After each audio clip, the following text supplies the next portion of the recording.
I'm going to make some carrot pancakes. I love them because they've got a fantastic vibrant colour, and just to jazz it up a little bit more, I'm going to serve it with some crispy bacon and some eggs. Now for the batter, we need 2 carrots, nice firm carrots, and I'm just going to take the tops off them, and then I'm going to grate it. Now I'm going to do this in my cuisine companion just to make it easier. So grating them first, and then I'll change the blade over to make our beautiful batter. So we'll just turn it on.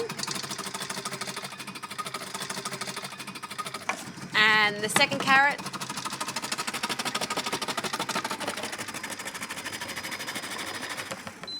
All right, grating is done.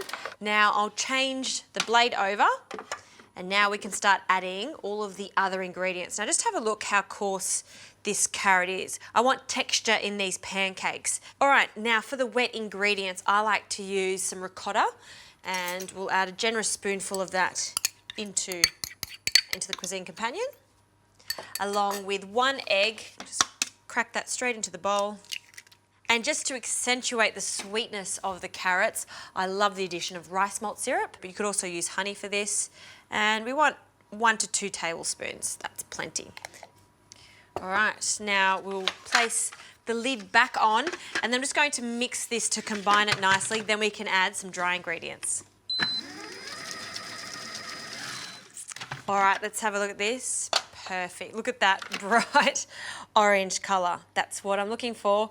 Now for the dry ingredients, we'll add a good pinch of salt and then some chickpea flour. Now I like to use chickpea flour to make these 100% gluten-free. You can use plain flour for this too. So we'll just sprinkle that in. And then just on a low speed, we're going to mix all of this together. And that's it. The batter is done.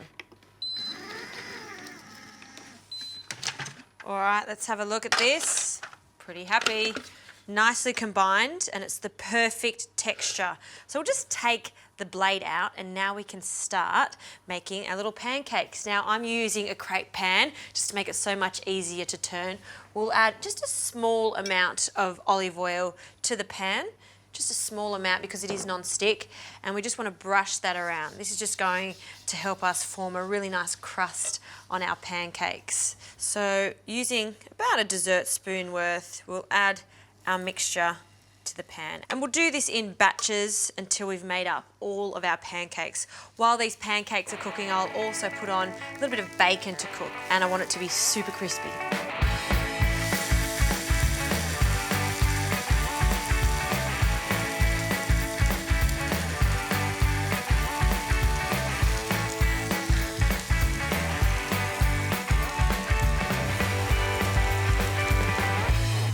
My pancakes are looking fantastic. I have super crispy bacon. And now just for a little sauce to go with this, a small amount of Greek-style yogurt into a bowl. And to give it a little zing, some hot chili sauce. Now you can add as much or as little. I'm going to add a teaspoon of it and mix it up, but not too much because I like that marbled effect. Look at that. Also for another garnish, a few sprigs of coriander. I'll just pick that off. Again, all nice flavours that go nicely with the carrot. And I'll also add some spring onions, just cut on an angle. Just the white part and a small amount. Great. Now it's time to plate up. So because they're pancakes, I always think it's very appropriate to stack them up quite high, quite proudly. This is a very generous portion. I'm feeling very peckish today. So a nice mound of them on a plate, and then I'll top it with our rashers of bacon on top. Now I'll add an egg. Just cut that down the centre. Oh, look at that. Gooey in the centre, perfectly set whites, exactly the way I like it. And we'll just sit them on the bacon. I did say this is a very extravagant breakfast. And now for our marbled chili and yogurt, we'll just dollop that on the top, letting it fall down the sides. And finally, our garnish, a few spring onions on the top and a sprig of coriander. Wow, That is a breakfast feast. Pancakes with a twist. I love the addition of the carrots. It's going to give it a really nice sweetness, a pop of colour, and with the bacon, eggs, and that chili sauce, it really makes it very special.